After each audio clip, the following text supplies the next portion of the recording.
ಅಂತರಂಗದಲ್ಲಿ ನಡೆಯುವುದನ್ನು ನೋಡುವ ನಿನ್ನ ತಂದೆಯು ನಿನಗೆ ಫಲ ಕೊಡುವನು. ಮತ್ತಾಯ 6ನೇ ಅಧ್ಯಾಯ 4ನೇ ವಾಕ್ಯ. ಒಂದು ಕಂಪನಿಯಲ್ಲಿ ಮ್ಯಾನೇಜರ್ ಆಗಿ ಕೆಲಸ ಮಾಡುತ್ತಿದ್ದ ಒಬ್ಬ ವ್ಯಕ್ತಿಗೆ ಉನ್ನತ ಸ್ಥಾನಕ್ಕೆ ಪ್ರಮೋಷನ್ ಸಿಕ್ಕಿತು. ಇದರಿಂದ ಆ ವ್ಯಕ್ತಿ ಯಾರನ್ನು ನನ್ನ ಹುದ್ದೆಗೆ ನೇಮಿಸಲಿ ಎಂದು ಯೋಚಿಸುವಾಗ ಆತನ ಮನಸ್ಸಿಗೆ ಒಂದು ವಿಚಾರ ಬಂತು.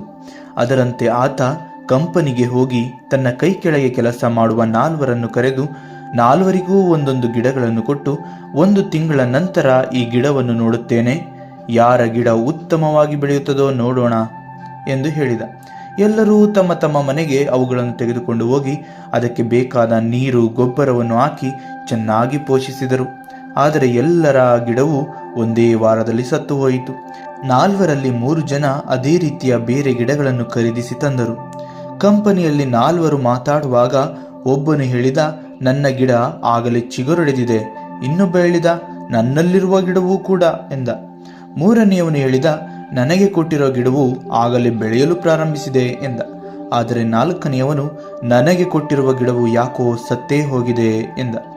ಎಲ್ಲರೂ ಅವನನ್ನು ಕುಚೇಷ್ಟೆ ಮಾಡಿ ಅವನನ್ನು ನೋಡುತ್ತಾ ನಗಲು ಪ್ರಾರಂಭಿಸಿದರು. ಹೀಗೆ 1 ತಿಂಗಳು ಕಳೆಯಿತು. ತಾವು ಬೆಳೆಸಿದ ಗಿಡಗಳನ್ನು ಮ್ಯಾನೇಜರ್ ಬಳಿ ತಂದಿಟ್ಟರು. ಆಗ ಮ್ಯಾನೇಜರ್ ತುಂಬಾ ಚೆನ್ನಾಗಿ ಗಿಡಗಳನ್ನು ಬೆಳೆಸಿದ್ದ 3 ಗುಡ್, ಶಬಾಷ್ ಎಂದರು. 4ನೇಯವನ ಬಳಿ ಹೋಗಿ, ನಿನಗೆ ಕೊಟ್ಟ ಗಿಡವೆಲ್ಲಿ ಎಂದು ಕೇಳಿದರು. ಅದಕ್ಕೆ ಆತ, ನೀವು ಕೊಟ್ಟ ಗಿಡವು ಸತ್ತು ಹೋಯಿತು ಸರ್ ಎಂದು ತಲೆ ತಗ್ಗಿಸಿದ. ಆಗ ಎಲ್ಲರೂ ನಕ್ಕರು ಮತ್ತು ಮನಸ್ಸಿನಲ್ಲಿ ನಾನೇ ಮ್ಯಾನೇಜರ್ ಆಗುತ್ತೇನೆ ಎಂದು ಬೀಗತೊಡಗಿದರು. ಆದರೆ ಮ್ಯಾನೇಜರ್ 4ನೇಯವನನ್ನು ಮುಂದೆ ಕರೆದು ಅವನನ್ನು ಅಭಿನಂದಿಸಿ ಅವನಿಗೆ ತನ್ನ ಸ್ಥಾನವನ್ನು ಬಿಟ್ಟುಕೊಟ್ಟರು. ಎಲ್ಲರಿಗೂ ಆಶ್ಚರ್ಯ ಮತ್ತು ಉಳಿದವರು ಕೇಳಿದರು, ಅವನಿಗೆ ಕೊಟ್ಟ ಗಿಡವು ಸತ್ತೇ ಹೋಗಿದೆ, ಅವನಿಗೆ ಹೇಗೆ ನಿಮ್ಮ ಸ್ಥಾನವನ್ನು ಬಿಟ್ಟುಕೊಟ್ರಿ? ನಮಗೆ ಕೊಡಬೇಕಿತ್ತು ಎಂದರು. ಅದಕ್ಕೆ ಮ್ಯಾನೇಜರ್ ಹೇಳಿದರು, ನಾನು ನಿಮಗೆ ಕೊಟ್ಟ ಗಿಡದಲ್ಲಿ ಬೇರುಗಳೇ ಇರಲಿಲ್ಲ, ಅವು ಬೆಳೆಯಲು ಹೇಗೆ ಸಾಧ್ಯ ಎಂದರು. ಆಗ 3 ನಾಚಿಕೆಯಿಂದ ತಲೆ ತಗ್ಗಿಸಿದರು. ನೆಲ್ಮೆಯ ಸಹೋದರ ಸಹೋದರಿಯರೇ, ಈ ಲೋಕದಲ್ಲಿ ಜೀವಿಸಲು ಸುಳ್ಳು, ಮೋಸ ಮತ್ತು ಇನ್ನಿತರ ಕೆಟ್ಟ ಮನಸ್ಥಿತಿಯಿಂದ ನಿಮ್ಮ ಅಂತರಂಗವನ್ನು ಅಶುದ್ಧಗೊಳಿಸಬೇಡಿ.